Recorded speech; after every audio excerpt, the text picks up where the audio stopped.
Hello, hello, hello! Welcome to another episode of the Crispy Compact Communiqué, coming at you live in the middle of a nor'easter here in Philadelphia. To be honest with you, don't know if this show's gonna make it through for the full episode, so we're gonna just take what we can get here on the Crispy Compact Communiqué. I'm Rich Liebig. And I'm Michael And we're going to Costanzo. try and give you the best bits in sports entertainment and odd news, but I cannot guarantee that given some of the wins I'm Oh, hearing. Rich, that's nonsense. Nothing bad has ever happened in 2020. We'll be just fine. Yeah, perfectly fine. Absolutely fine. Um, so before we get into all of those news topics that we want to present to you, Mike, how you doing, buddy? I'm good, just hanging in there. I think I finally got the Christmas shopping done. Finally? It's finally, yeah. It's one of those things where I've been working on it the past couple of weeks, and this year's a little bit different because you have to order everything online. You can't really go to stores to shop like the way you used to. So, I mean, I always order stuff online, but it's like even more stressed now because everybody else is ordering online too. But I think I finally got the last of the presents. I think I'm all ready for Christmas. I just got to make it, to the middle of next week, and then I'm done. You can finally sit back and enjoy the holidays. Yeah, I mean, we're a week out now at this rate, so here we go. This is Yeah, it. This is yeah. the final I push know. already. This is the final Yeah. stretch. Yeah. So Eh, that's what I've been doing. Christmas shopping, Christmas Yeah, planning. I mean, so we have end of Christmas, we have end of football season coming up. There's a lot of end of the Yep. year. There's a lot of big things happening. So it's The end of the year is always yeah, so busy. it's all right to feel a little overwhelmed. And of course, why not? Let's throw a nor'easter in the middle of it. Here you go. Just mess everything up. Of course. Of So course. we're Um, gonna do our so best to try and get you this episode out, and hopefully we make it to the end. yeah, we'll be fine. But what have you been up to? How are you how you been doing? Hanging in there. It was good for those that are fans of WMMR. I got to see Preston Steve today. We did a bit today that involved a new legendary character called the Nor'easter Bunny. The Northeaster Bunny. Yeah, he Okay. comes out right before a nor'easter happens, and he gives out leftover candy from Halloween. Ooh. So it's great. Now that is a holiday character that I can get Yeah, I think behind. everyone could get behind that. Who first off, he's recycling unused candy, so that's good. Get that out of your closet. Right. And then everybody gets Right. free candy. So who's gonna say no to that? Exactly. Right. Look, I will support any character that gives out candy. Okay. Yes. So I am in full support. I fully endorse the Nor'easter Bunny, which is a great play on words. I enjoy that. That's a good Yeah, one. so there you go. It's already been a momentous day here in the history of Philadelphia, as far as I'm concerned. But we got more to get to. Besides the snow, besides the revelation of a new winter character, we're gonna jump right into some sports news. And I love this first topic. I love the fact that this is still going on strong, and it's a real possibility. The Jets are now 0-13, and there's no sign that the bleeding is going to stop anytime soon because the Jets lost to the Seattle Seahawks 40-3. For What a train wreck. to put this on a scale, Vegas gave the New York Jets on sports books. They gave them 18 points.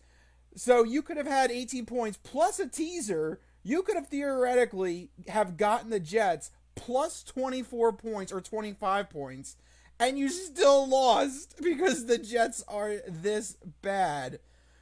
Do you think they're gonna Yep. go 0-16? Is this happening? Are we gonna now have the Lions and the Browns gonna get joined by the Jets? I very well think that this could happen. So let's look at the rest of their schedule. They have the Rams, the Browns, and the Patriots. They're all fight except for I, I think by the problem's gonna be the Patriots. the problem's going to be the Patriots because they will either be in the playoffs or out of the playoffs. If they're out of the playoffs, they got nothing to play for except pride. I don't know. Maybe Bill Belichick shows up and just completely crushes his division rival, the New York Jets. Here's what should happen. The Jets are probably gonna lose the next two games because they're playoff teams, and then they're gonna Right. go versus the Patriots.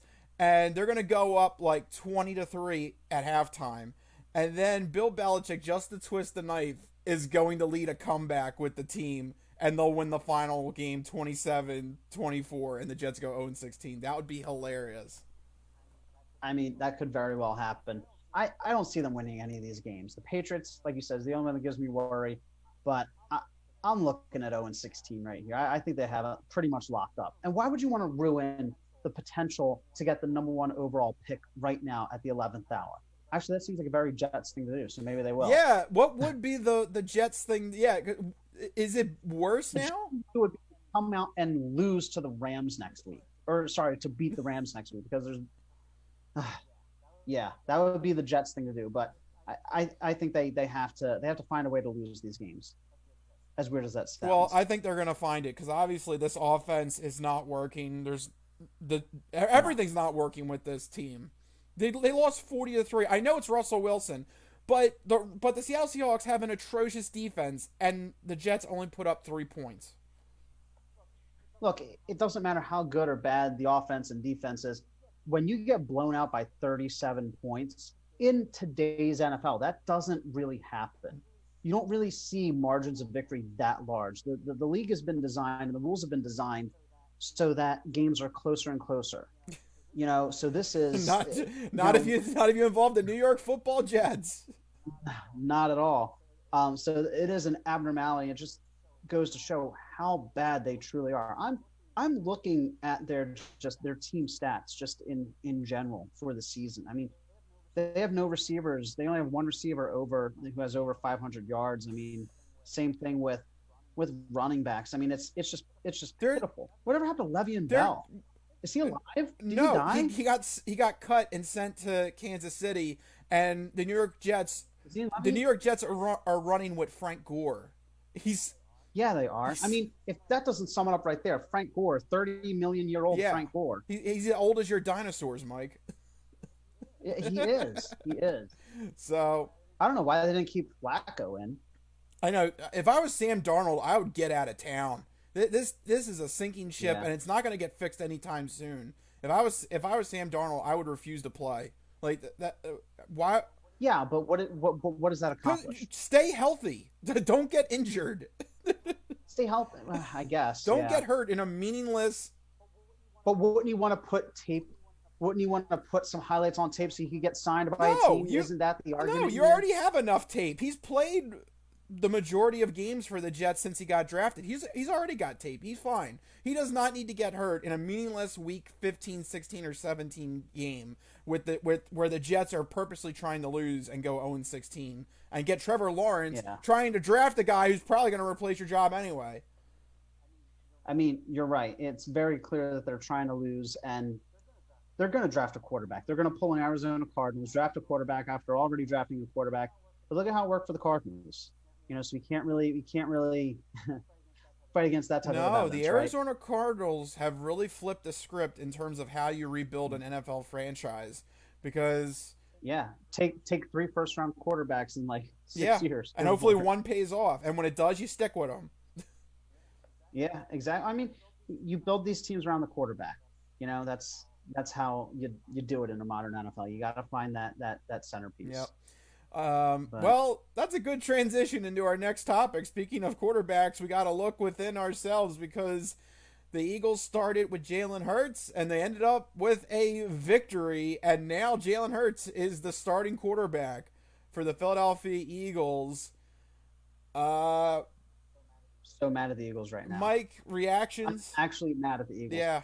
Yeah, reactions. This is, how we talk about what's the Jets thing to do. This is the Eagles thing to do. You're coming into the final 4 games of the season. It's looking like you can get a top 5 pick. It's looking like, we're just going to rest and rebuild next year. We're going to reset everything and try and come back stronger.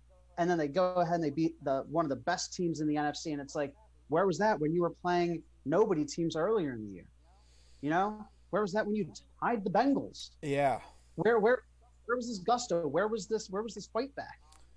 This is so quintessentially Eagles to not only come out and win a meaningless game at the tail end of a season when you should just be sending out your backups, but then to also do it with a backup quarterback to spark yet another Philadelphia Eagles quarterback controversy. Because where do we go now? Do we start Hurts next year? Do we start Wentz next year? Do we trade Hurts? Do we trade Wentz? I hate it. I'm sick of Oh, it. Mike, And get used to it's it. going to be the story for the next 10 Mike, months. you need to get a bib on and get your soup ready, get your spoon ready, and get ready to scoop up a whole bunch of this soup because this is not going to go away for the And next 6 months. and I said this. There's no way this ends well for the Eagles, and I was right. There's no way this ends well for the Eagles. Hurts came out and he beats the arguably the best team in the NFC, and now, You, well, I know they're a good team. he They're a didn't. good team, but not the best team.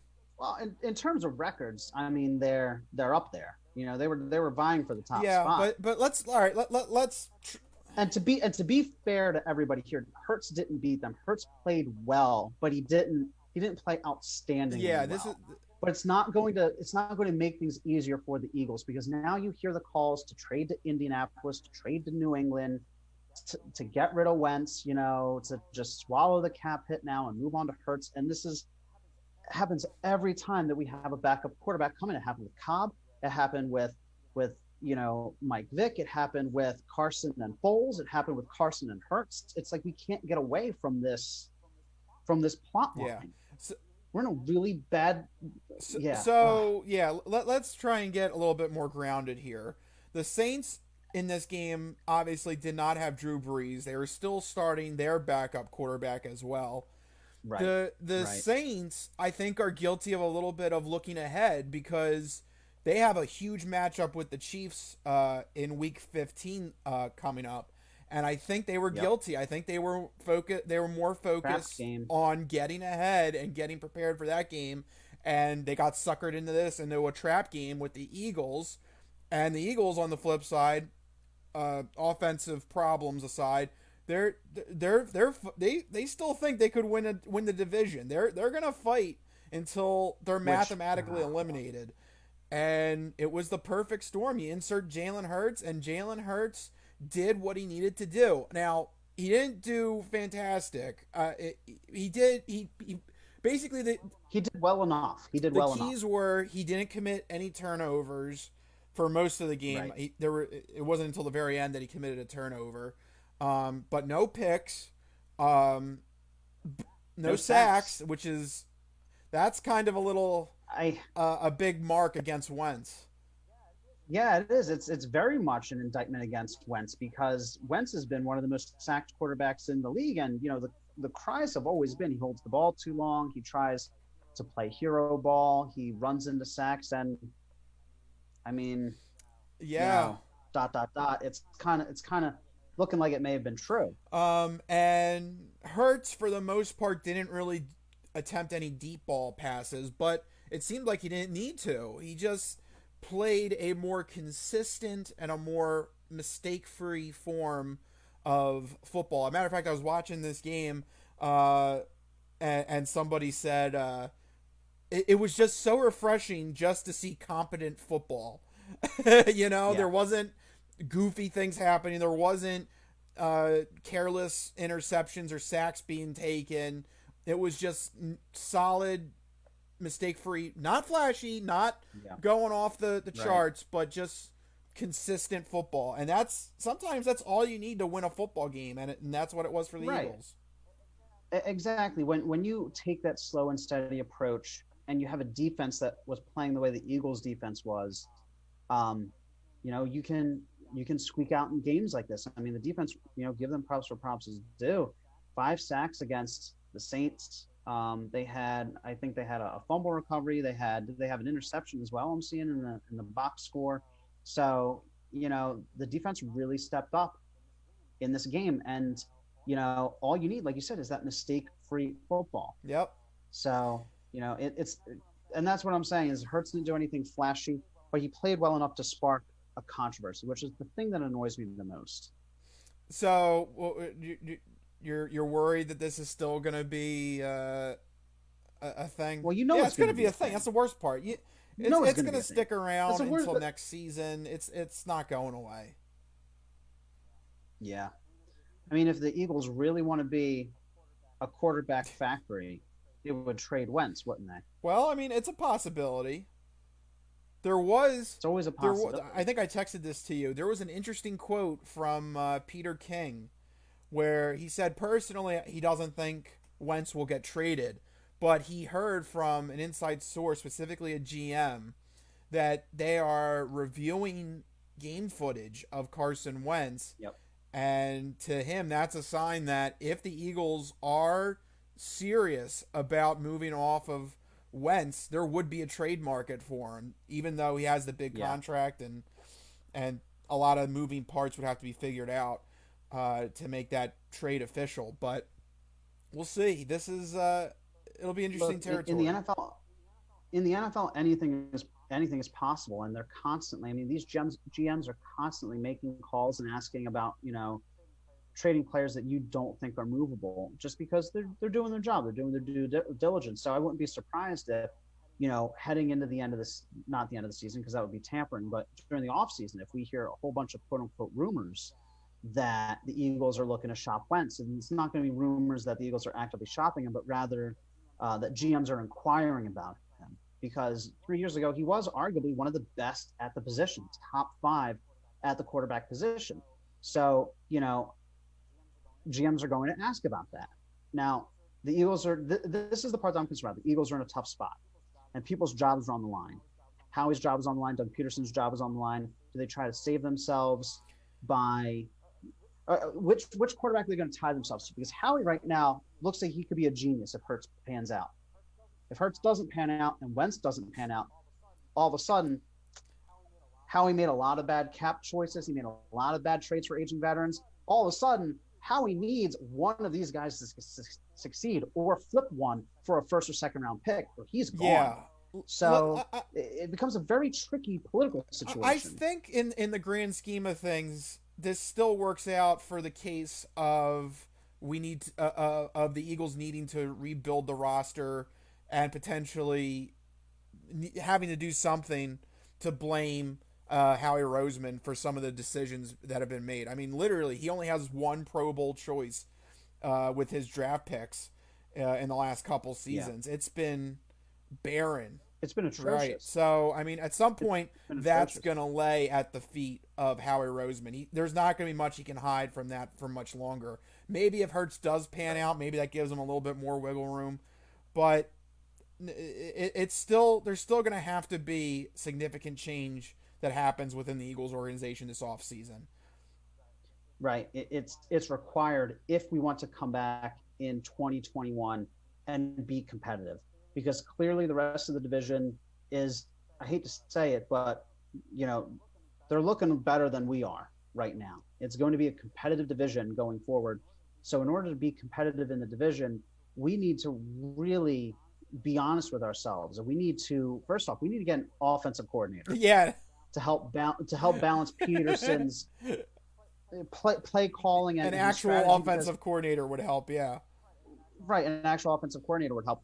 But we also need somebody to make Wentz accountable, because throughout this whole quarterback controversy, we've seen reports of, I don't know how true they are, but you see the headlines: Wentz is supposedly uncoachable, and Wentz is this, and Wentz is that, and where there's smoke, there's fire. I don't know that I buy it, but you do need coaches. That was one thing that Frank Reich and DiFilippo did is they held him accountable. They worked on his mechanics, and his mechanics weren't an issue in 2017. They took him from very raw 2016 to MVP caliber in 2017. That's not an accident, okay? And he still played well for the most part in 2018. So you have to somehow figure out how this regression happened, and I think you need coaches there to balance. I think Wentz is a little bit of a competitor. He's a little bit of an ego, being super competitive and being, you know, the franchise quarterback. So you need somebody to keep him in check. You need somebody to keep Peterson in check. An offensive coordinator would be that person. Yeah. Like how most of the other It's as teams simple do as that. that. Yeah. The other thing you need to do is you need to shed weight off this team. We got to seriously look at Zach Ertz. We got to seriously look at Fletcher Cox. We need to seriously look at Brandon Graham. These are aging veterans who are carrying big cap hits, and the Eagles are in dire cap straits. So we need to get really honest with this team. We can't be like the 2008 Phillies, where we just hold on to this veteran talent that won us a championship for 6-7 years because there are guys. Like, yeah, there are guys, but would you rather them ride off into the sunset being heroes or stay long enough to become the villains, because now you got Jason Peters, who's eating up left tackle money sitting on the bench. Good job. You I like like that that. one. I You like like that that. one. Very good, You Mike. like that one. Inserting a Dark Knight reference into our sports discussions. Very good. Mic drop. I'm just going to walk away. I'm done. Very good. Very good. But yeah, it's going to be interesting to see how the Eagles do with their second game with Jalen Hurts. And then we're going to go from there. We're going to see how the Eagles decide to play this out with two different, one quarterback making a crap ton of money and another quarterback on a rookie contract. So, Yeah, well, that's how you win Super Bowls. Quarterbacks on rookie contracts. That's all I'm yep. saying. That's what the Eagles subreddit would say. But looking forward to the future, Rich, why don't we dive on in to the Fantastic Four picks, looking ahead to four of the best games this upcoming week, week 15 of the NFL season. First up, we have a great one, an NFC playoff preview. The Seattle Seahawks are traveling to Washington to face off against the football team. The football Rich, team. The football team, can the placeholders defeat the Seahawks and further cement their right to a playoff spot here? Can they finally reach 500 against the Seahawks? Seahawks have been a little slippy and slidey lately. I know they just blew out the Jets, but you know they're far from being a huge force like they once were. What do you think? So this is interesting. Seattle has pretty much no defense this year. But they're still led by Russell Wilson and that explosive passing offense. On the flip side, Washington has been slowly but steadily getting better each week, and their defense has been just vicious the last couple weeks, forcing turnovers. I think they had 2 defensive touchdowns last week against the 49ers. Just they may be able just to rely on that. Just Alex Smith may not even have to, do anything that much. It's literally. Or if it ends up being, another quarterback, because apparently Alex Smith sustained another injury. So the offense may not even need to do that much, is what I'm trying to get at in this game. They're going to be at home. Yeah. I don't know. I kind of like Washington at home in this one. I like Ron Rivera. I like Riverboat Ron. He's been making the right calls with this team this whole pretty much this whole season, turning this ship around. I mean, this team 9 months ago was the laughing stock of the NFL. Right now, I don't think any team actually wants to see them this late in the season. I'm gonna go on a limb. I think Washington could pull this one off. Wow, taking a flyer on the Washington football team. Unfortunately, I'm going to disagree. I know they've won a couple of impressive games so far, but I think they come back to earth here with the Seahawks. I know the Seahawks don't have a great defense, but they do have one of the most electric offenses in the league. And you just mentioned there's questions about quarterback play right now. The Washington football team has not been good without Alex Smith in the lineup. So those two things together, I think, is looking more like a Seahawks win here. It's just going to be very difficult for the Washington football team to keep up with that offense. I know they were able to shut down the Steelers, but Seattle brings the X factor of Russell Wilson, and you can't discount that. I know I wasn't too high on the Seahawks in previous weeks, but I think this is where it's they have to really cement themselves as one of the better teams in the NFC right now. If they let the Washington football team beat them, all of a sudden they could, come into the playoffs slipping and slide, and they don't want to do that. So for the sake of their playoff hopes, this is a must-win game for Seattle. They need to come into Washington, and they need to beat a team on the rise to sort of give them that mojo to finish out the season. I'm going to go with the Seahawks in this one. Well, they could do that, but They could. I'm just going to go with that. The last couple weeks that they've played, they have not been acting like a playoff team. They haven't been, and there is something to say about going with the hot hand and getting hot at the right time. Washington could be that team, but I'm still not completely sold. If Alex Smith isn't playing, it's going to be rough for them. But moving on to the next one, this is the complete opposite of that one.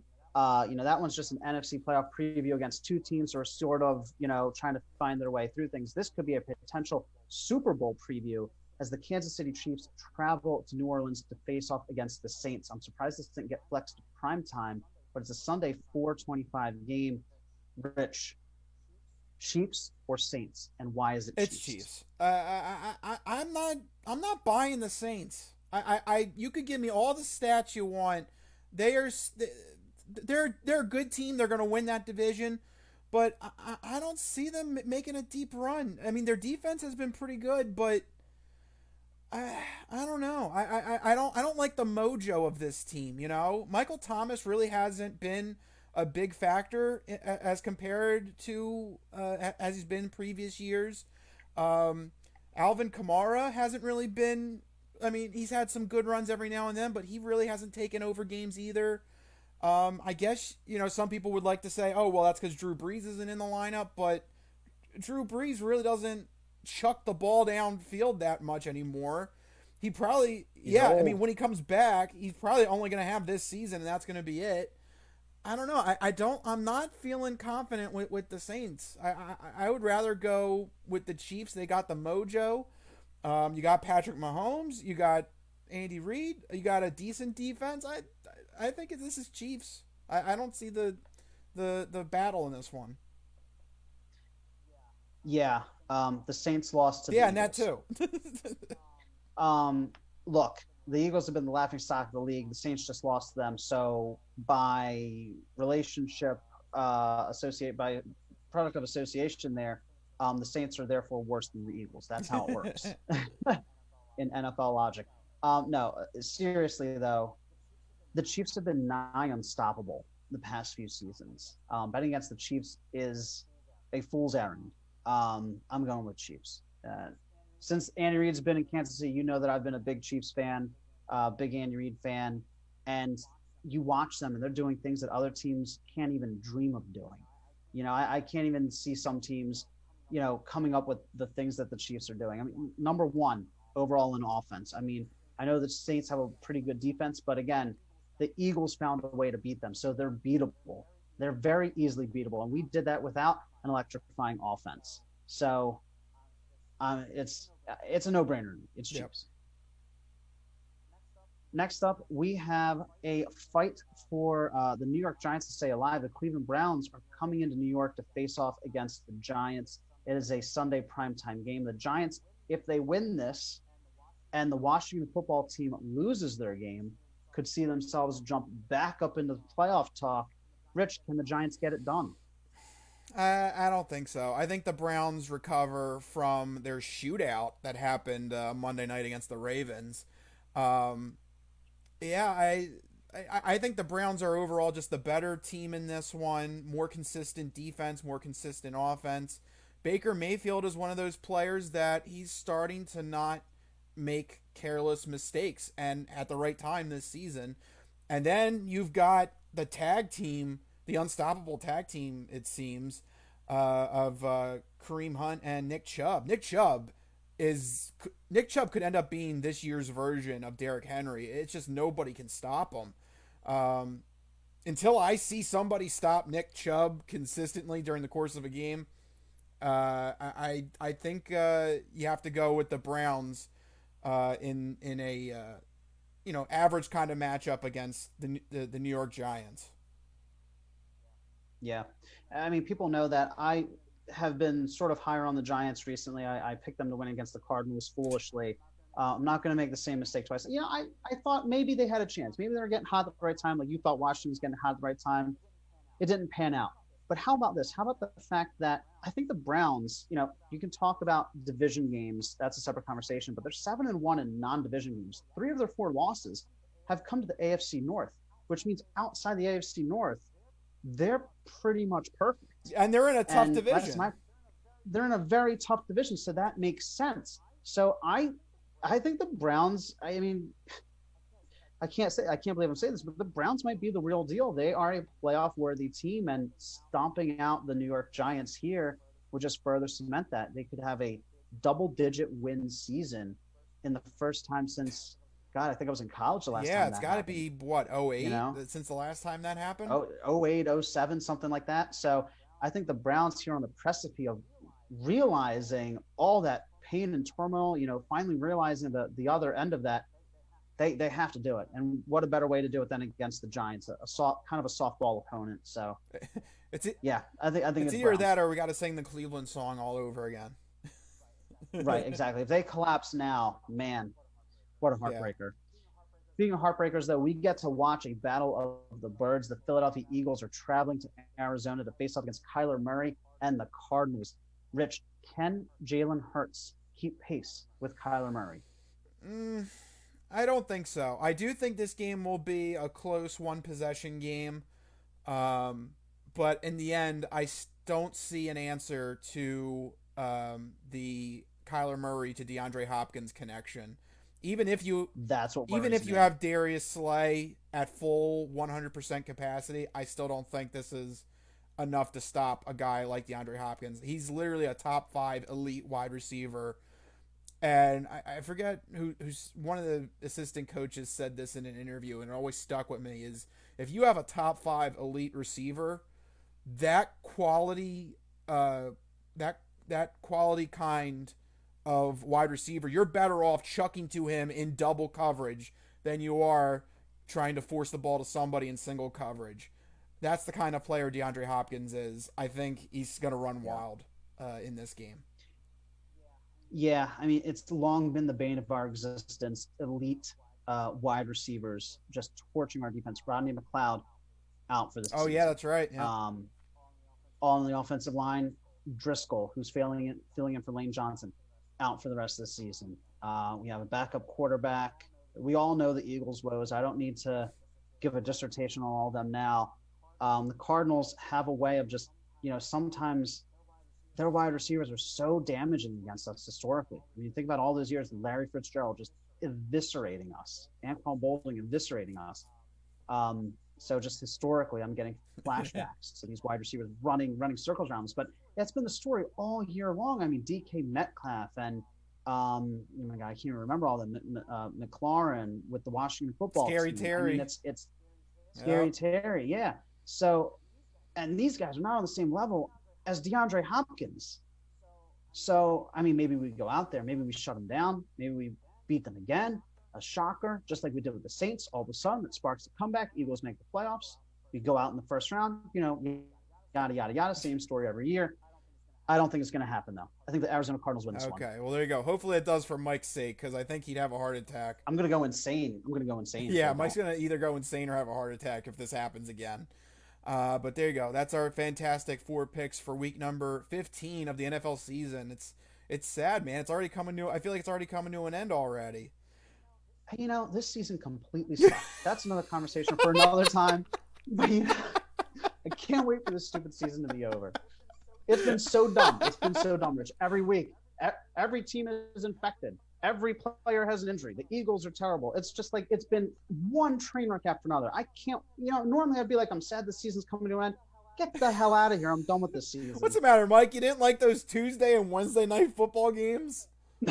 No, I think you mean Wednesday afternoon, yeah. 3:45 on a Wednesday. I cannot wait for the 2020 season to be over and get back to real football, not whatever this is. All right, well, we're gonna leave the leave the realm of sports now, move away from football, and we're gonna go into the entertainment realm for the next part of our show. And of course, just Disney came out and just firing on all cylinders. Massive announcements all over the place. The first batch has to do with my favorite universe, the Star Wars universe. This is crazy. Just an insane, insane amount of. But see, here's the problem with it. It's so exciting. It's all right. What's the problem? The problem is most of these announcements are kind of just ideas. Right, they're announcements of announcements or teasers of teasers. Yeah, a lot of this is not set in stone, so I'm not really actually like holding my breath for some of this stuff, but there are some things that do make sense that I'm very excited for. Can I offer a counterpoint to that? Usually when Disney says, when they release Iron Man 1 in 2007, we're going to make a 20 movie cinematic universe, just you watch, and then they actually do it.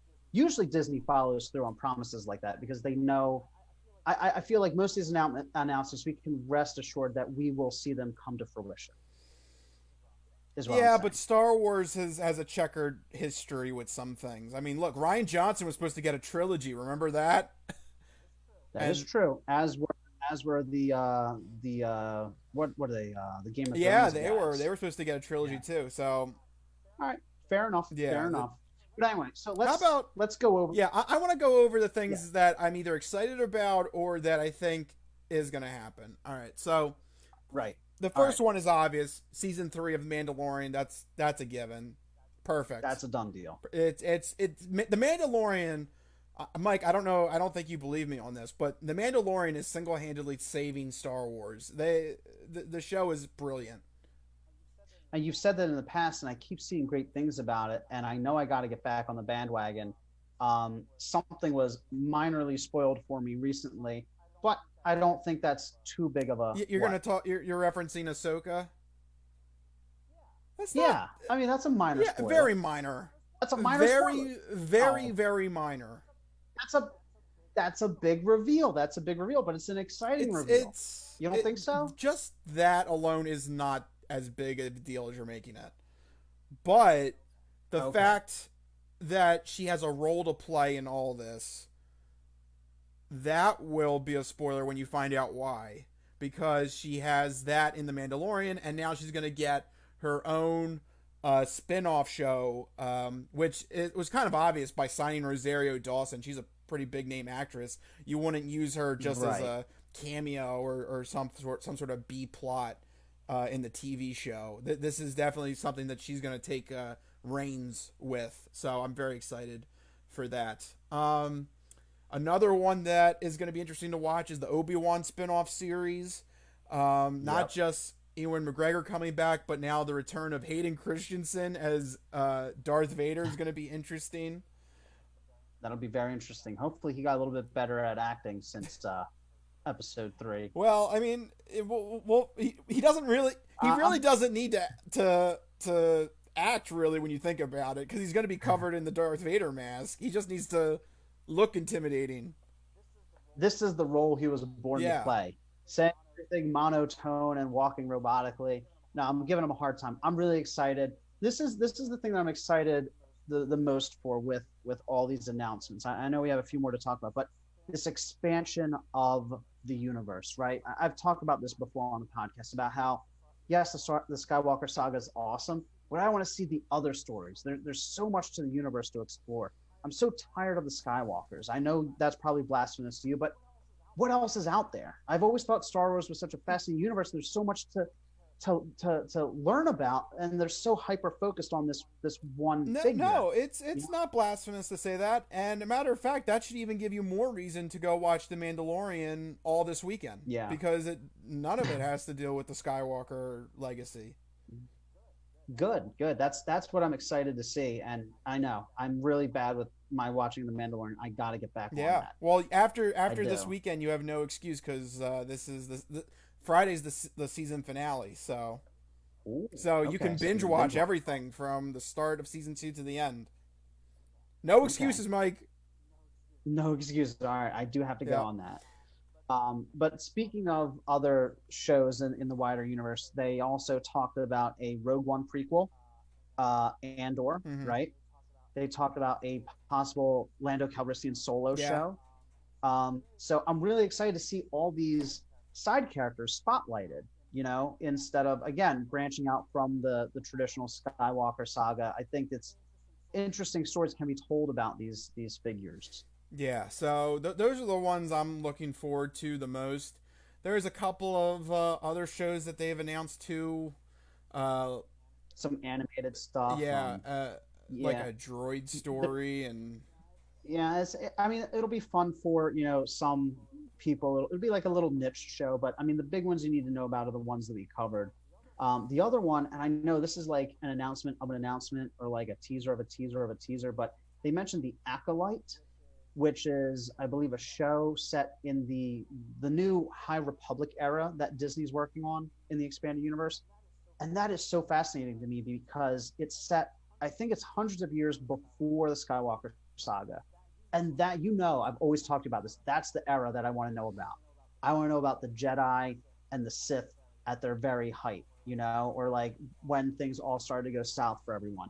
I find that I would think I would find that era incredibly fascinating because, in my brief researching online, there's way more to the Jedi Order than you ever hear about in any of the nine movies. Yeah. So I'm so interested to see what that is about. Um, Very few details, like you said. A lot of this stuff is just announcements or announcements of ideas. So there's a lot to be seen, but just the mention of it. I mean, Disney usually doesn't put out titles and like make a big deal out of things that don't end up happening. So just something to keep our eyes on, I think. Yeah, and like you said, that'll be interesting because that'll literally go to a place that we haven't seen in terms of live action content. You know, Right. usually you have either the prequel era, the original trilogy era, or the sequel trilogy era.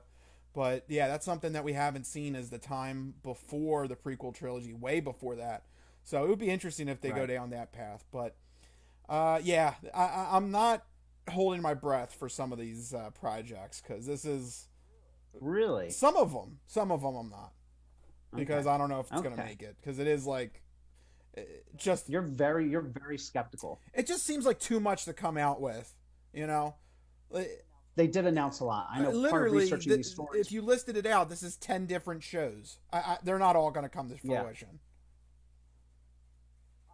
I mean, that's a shame if they don't because they sound like they have some really good stuff in the Yeah, pipeline. some do. But I mean, Oh you're yeah, right. Yeah. Yeah. some are good ideas and some will, but I don't see all 10 of them happening. Yeah. Speaking of universes expanding, the other universe that Disney has deemed that will be expanding is the Marvel Cinematic Universe. I'm sure you're excited about that, Mike. Yeah, so just like it was like a one-two punch. They announced a bunch of stuff with Star Wars. They announced even more stuff with Marvel. I mean, Marvel is what really started this whole cinematic universe thing, shared universes, and they are expanding it rapidly. I mean, if you thought they were going hard into the MCU before, this is like warp drive now. It's on another level. So right off the bat, one of the big things that they confirmed, which confirms the rumors that we've been talking about, Doctor Strange and the Multiverse of Madness is confirmed to tie into Spider-Man 3, which to me further cements the idea of a live-action Spider-Verse um, storyline happening. But the other thing that they announced, and these two things are sort of linked, and I'm going to get to this, is they announced a Loki television series. So we know that Loki escaped in Endgame, and they had a trailer, an actual trailer. So this is one that's happening. It's a sort of a crime thriller style show. Loki's being held by a group called the Time Variance Authority for crimes against the timeline. So it's really interesting. Not only is Disney expanding the MCU by bringing in more characters, but they're also expanding it in terms of they can literally go anywhere now because between the multiverse angle and this Loki time crimes against the timeline and time jumping crime thriller, they're really presenting us with endless possibilities. It's giving them the freedom to talk about any story in any way that they want to. Further highlighted by the What If series that they're coming out with, which introduced alternate twists to classic Marvel shows, such as a female Captain America or T'Challa, who becomes Black Panther, becoming Star Lord in another what if this had gone this way type scenario. So not only is Disney continuing with the MCU, but they're also prepping fans for the possibility that we're going to get alternate stories. And now nothing is set in stone. And it's following that classic comic book trope of like nobody's ever really dead and nothing's ever set in stone. So this could either get really kitschy and eye-rollingly absurd, or it could be really interesting if they handle it in a more measured way. So it's So as yes. Go ahead. someone who's a big Marvel fan, are you looking more towards the craziness of a multiverse, um, or would you be a little bit worried because I feel like there's kind of a reason why this works with comic books because there's so many comic books you can create and sell and everything like that. But movies take time. They take a lot of work, a lot of effort. And then if it gets too complicated during the whole process, will audience even go for it? Do you think? it it is definitely something to worry about, especially if they try to couple the multiverse with the cinematic universe, because then already the movies are tough because you have to watch all 30 some odd movies to get the full gist of everything. And then if they introduce multiple universes, all of a sudden it becomes even more complicated. I think the way that they'll use it is they'll use it as a retcon tool, as a reset button tool that opens up the possibility of one, bringing in fresh talent, because Robert Downey Jr. and these actors, I mean, obviously, rest in peace, Chadwick Boseman, and to the fictional Tony Stark. You can't continue with these same actors forever and ever and ever, and they want to tell as many stories as possible. They want to be as creative and open-ended as possible. So going the multiverse angle gives them the possibility to really open the floodgates in terms of creativity.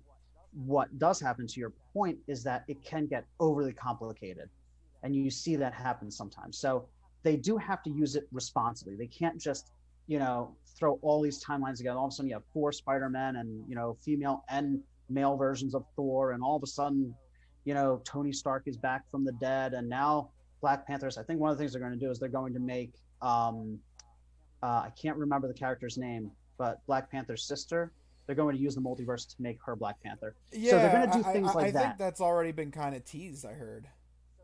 So they're not recasting Black Panther. That was confirmed, which means that somebody else is going to take up the Black Panther mantle. And the sister, and I cannot remember her name, is pissing me off because she was an awesome character. I loved her character. But but since they're not recasting him, who takes up that mantle, and how can we make it happen? They could go multiverse, or they could just have Black Panther die off screen, which seems disingenuous to me, right? And you hate off screen deaths. Yeah. So I think they could use the multiverse to explain some of that stuff. They could use the multiverse to explain Spider-Man's exit. They can use the multiverse to do, it could be a ripple around good time if handled responsibly. That's the key. But I like the potential. I like the possibility. And, I've always said this, and I know it kind of irks you, but until they prove me wrong, Disney has not done wrong in the Marvel Cinematic Universe. I'm glad you captioned that with that final phrase. Well, I mean, there's an argument to be made for certain other. Yeah, there are certain other universes they've not done well. Look, I mean, how many movies? Well, no. I mean, Solo was iffy and 9 was iffy, but 7 and 8 and Rogue One were good. So, I mean, 3 out of 5, right? 3 out of 5 ain't bad. Disney's new song. It's like 3 out of 5. Yeah, I mean, but yes, I mean, yeah, they have struggled a little bit with the Star Wars universe because it was an existing universe, I think. But the Marvel universe, which they created from the ground up with the first Iron Man, so far they've been, I mean, am I wrong in saying they've been knocking it out of the park? I mean, have you seen a bad MCU movie? You've seen maybe lackluster ones. Yeah, but not...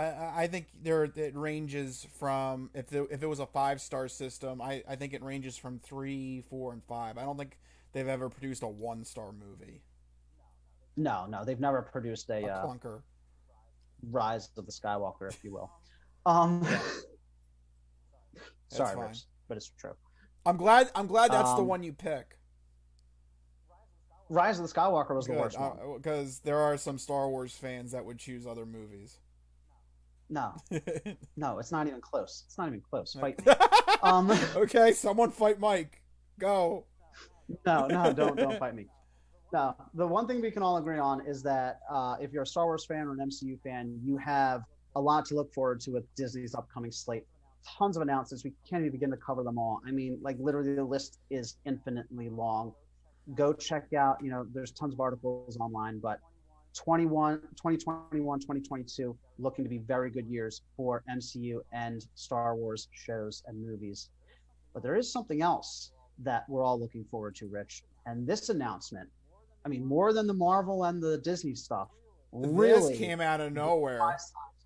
this came out of nowhere during the Game Awards. It was revealed a new Mass Effect game is in the works from BioWare, I right? don't know how this is gonna work. This is Uh, Talk about some oof. multiverse BS. I mean, how are they?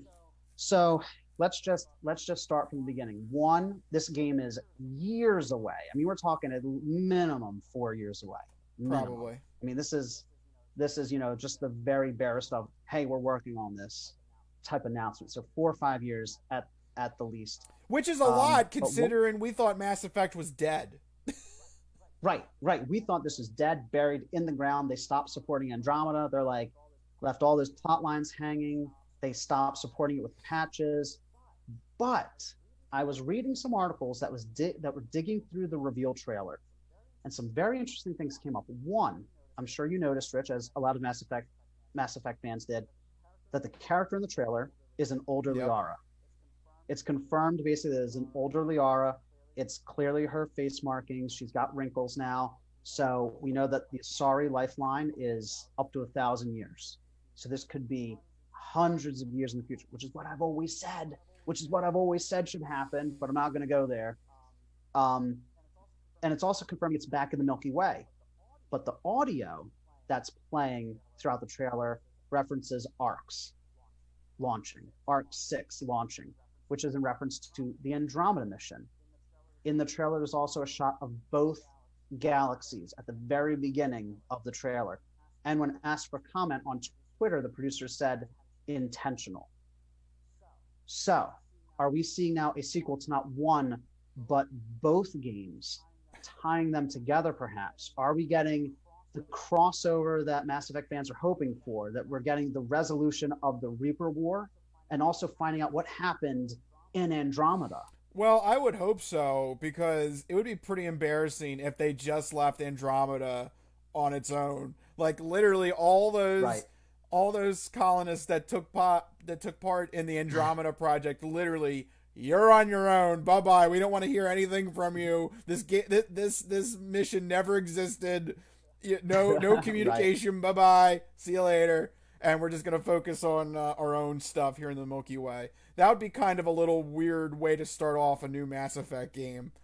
So Right. yeah, I guess in order for this to be somewhat satisfying, there's going to have to be some sort of tie-in between what happened with the Shepard trilogy and what happened with Mass Effect Andromeda, which is a shame. I think Right. Andromeda still gets a little bit of unbridled hatred. I found it to be a decent game, a decent story. It wasn't as good as the Mass Effect trilogy, but I still enjoyed it, and I hope it doesn't just get stricken from the record. That shouldn't happen to that game. No, it shouldn't. And you're right. It wasn't as good. And I think that's the problem is everybody played the original Mass Effect and it's, 10 out of 10, 9 out of 10, high up there in everybody's regard. And Andromeda just wasn't that. It was average. It was fun. It was a good time. Didn't set the world on fire, but it did get a lot of flack.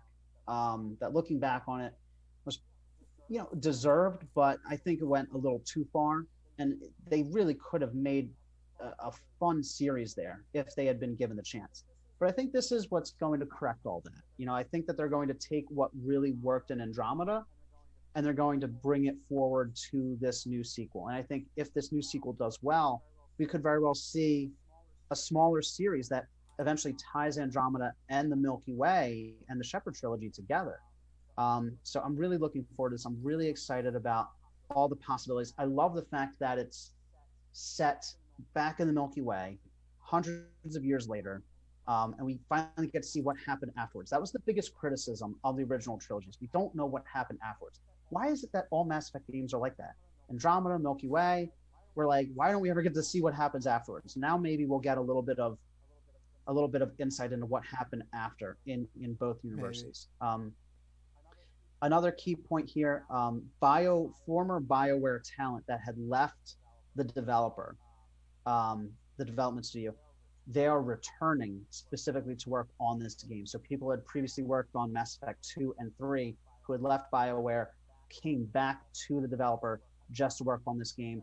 So to me, it's very reassuring. To me, that's BioWare acknowledging like, hey, we messed up with Andromeda.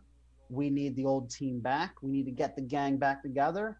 So I'm very excited to see that. And they're making a big deal of it. They made a big deal on Twitter about introducing like, these returning people. So they're clearly very excited to bring this key talent back. And I think it's going to be a good thing for the game and a good thing for Mass Effect fans. Yeah, I mean, either way, no matter if you're disappointed in the trailer or you're thrilled or you're average, at least Mass Effect is now back alive in some way, shape, or form. Because as of 2 weeks ago, it was dead in the water. We thought it was over. This was never going to get, or the only thing was going to be a remastered thing. We didn't think there would be a continuation of the series. So, at the very least, we have that, and that Liara is a part of it. Thank you, Liara.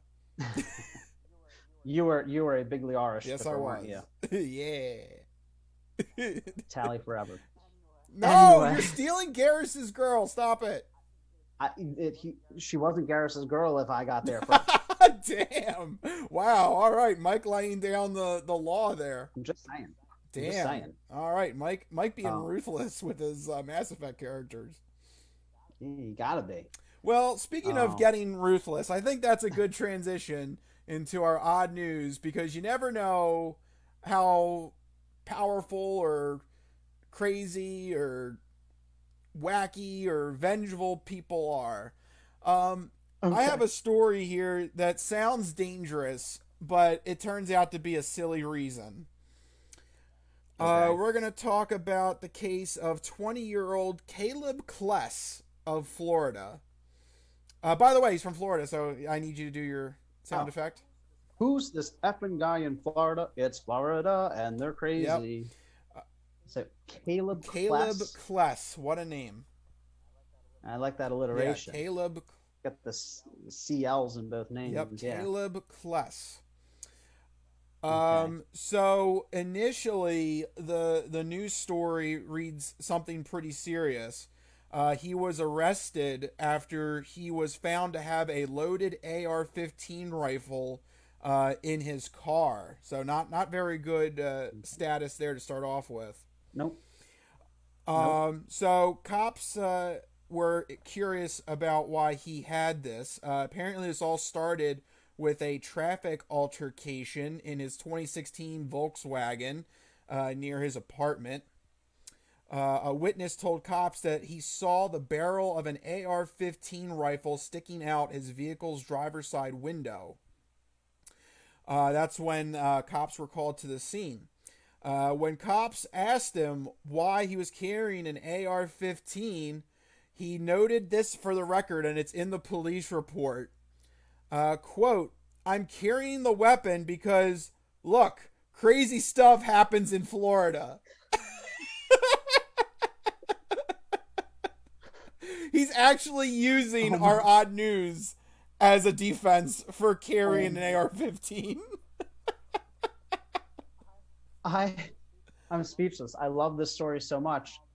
We've gone full meta now with Florida and the odd news. Like, Florida has acknowledged how crazy Florida is and is taking steps to protect itself from Florida. Yeah.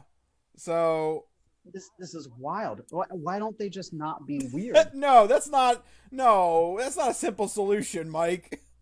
You're better off just getting AR-15s for everybody, every Floridian. Right. Exactly. If they make a statewide mandate, everybody gets an AR-15. It'll balance it all out, right? He further went on to note that he believed that if he had the AR-15 sticking out of the gun, that would put great fear into anybody that would think of stepping up to him. Ha-ha! So he had it, sticking out of his car? Yeah, so he had it was in the driver's seat, and the barrel was coming out through the window. What an idiot! Great fear. Great everyone, fear. Okay. When you walk by my car, you will experience great fear. But don't put yourself in situations where you have to scare away people. Like, I've never been in a situation where I have to like scare away people. Like geese maybe, but not people. No, we're going back to geese now. This is No, no, that just dawned on me. But Did like, you you know what did I you mean? wish you could have a rifle against those geese that attacked you? Like I would have been eating good that day if I had a rifle. All right, is all I'm saying. But no, like, why is he putting himself in situations where he thinks he's going to need to scare away people with an AR-15? What are you doing in Florida that you think random people are just going to start assailing you? Well, I mean, it is Florida. We've had stories where wacky stuff happens. This is a very slippery slope now, Rich. We can't just have Florida accusing Florida of being Florida. I mean, where does it end? Where It's a does it self end? Where does the madness it's a end? self-fulfilling prophecy. It just keeps going over and over and over again. It is, and Florida's like, well, we have to be weird because Florida, and everyone is sitting back like, do you not hear what you're saying, Florida? And I don't know why we're addressing the whole state as a singular unit because that's just I what think that's happens. fine considering all the Florida odd news stories we've had throughout the years. I agree. According to the police report, the AR-15 was, quote, displayed carelessly. Yep. I thought that was an interesting little phrase. Displayed Carelessly. carelessly. I don't know. I Yeah, thought that was an interesting turn of phrase there. it is. It was, quote, in plain view of everyone that walked by his car. Uh, It was loaded too and sticking out the window. yeah. Like, who cares if it's in plain view? It's loaded and sticking out the window. Like, if it, for whatever reason, accidentally goes off, I mean, you know. Unfortunately for Kleiss, this ended up going even further because he was ordered to then take a breathalyzer test, and it was showed he was also highly intoxicated at the time of the incident. That is a shocker. I can't believe that would happen to anybody in Florida. Yep. Uh, so Kleiss told police that he thought he could carry the AR-15 out in public and put it in his passenger seat for self-defense. And, quote, I have seen crazy stuff since I came to Florida. Oh my God. I just Florida might not survive 2020. I think I said it last week, but now like people are just openly carrying assault rifles to protect themselves against Yes. themselves. Like Florida will be Florida. Florida gonna Florida. He also, Kleiss also noted that he bought the AR-15 after he, quote, listened to rap music. What? Yeah.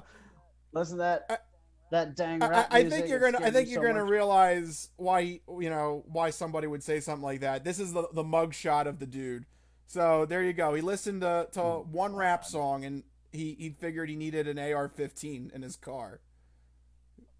Of Yo course. yo yo. He left Boom boom he, boom boom boom boom boom boom boom boom boom boom boom boom boom boom boom boom. I don't know. Sudden rap music. I don't know. It's the best I could come up with. wow, that was rap music. Please, That was the Rich. best I could come up with. Everyone would love to hear more. That's the best I could come up with on such short notice. If this were a normal show, Rich, you would have your soundboard and you play the clip. I'm hip with the rap music. Yeah. Or, Yep, remember I'm that hip one? with the rap Yeah. music. That's me. Hip with the rap music. Yeah, that's Rich right there. Hip with the Yep. rap music. You hear those crazy beats he's dropping? How'd it go? Boom, boom, boom, boom, boom, Yeah, boom. that's it. That's all. it. That's that classic number one Yep, single. it is. It's DJ top Richie Rich. top of the charts right there. Just going straight there. Platinum. Uh, And it was inspired by that yeah. guy right there. Thank God for Caleb Kless. What a story here. Yeah. I love how he listened to one rap song. Yeah. I listened to a rap. A rep.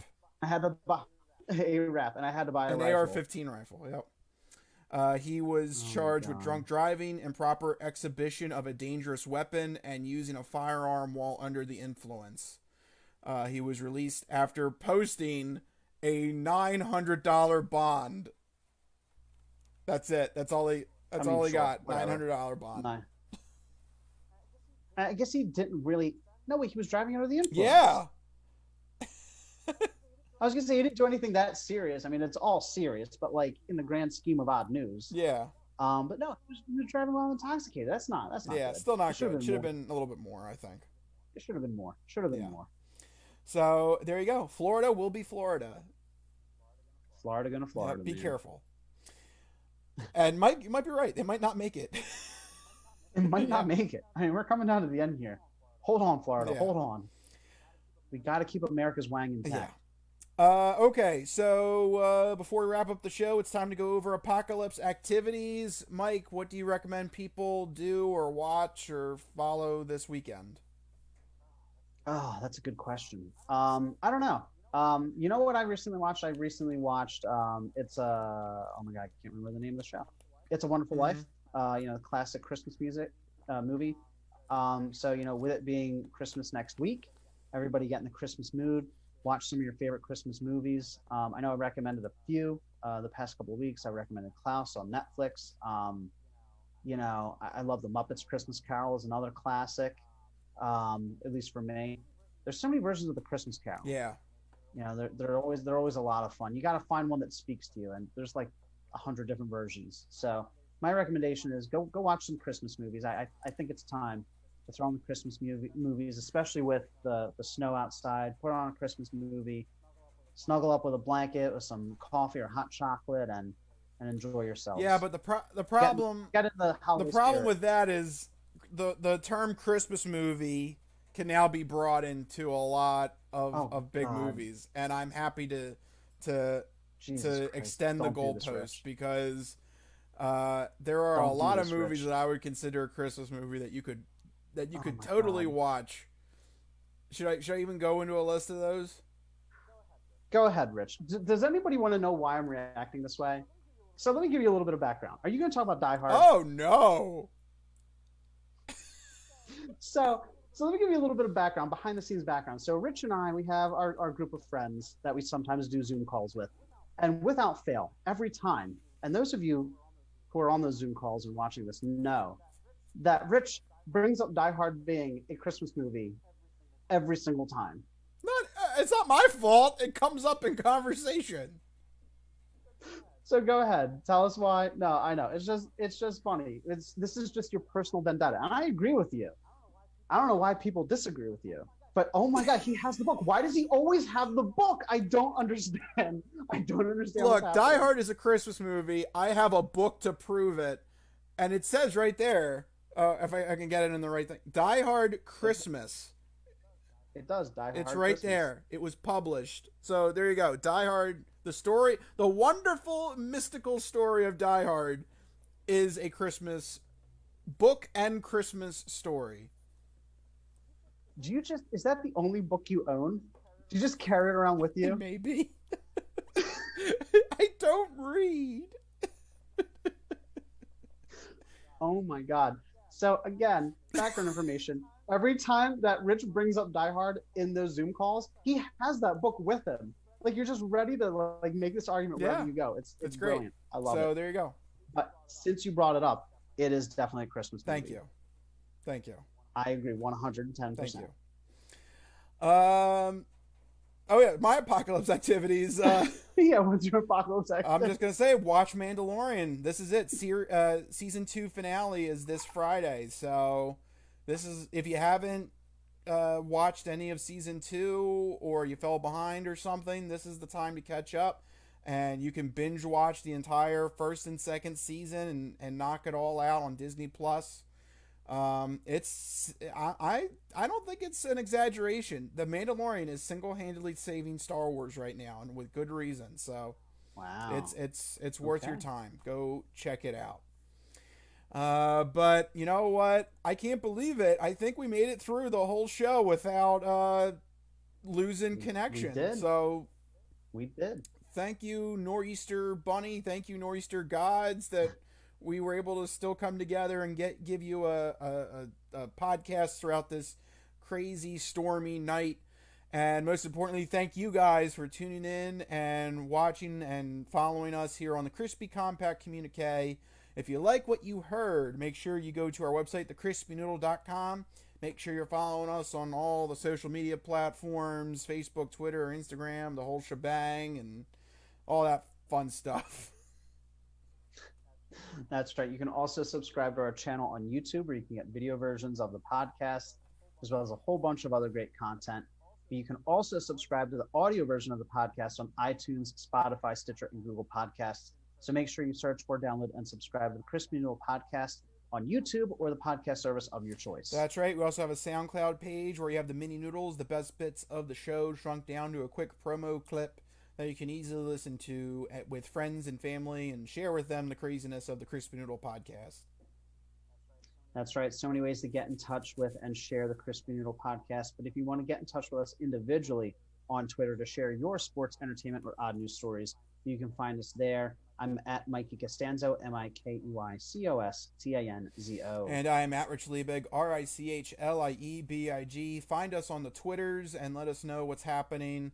And if you want us to talk about something specific, tweet at us and we'll give you a shout out if we do talk about your topic. So send that our way. But for right now, it's time to wrap this up. This has been the Crispy Compact Communiqué, the 2020 version of the Crispy Noodle podcast. Let us be the Crispy Noodle in your vegetarian salad of life and boring news. Anything else, Mike? No, everybody have a safe, warm weekend. Stay inside and have a good time. And there you go. Have a good time. Perfect. Have a good time. I love that. End the show right there. And have a good time. Fantastic. All right. We'll see you guys next week. Later. Bye-bye. Have your good time.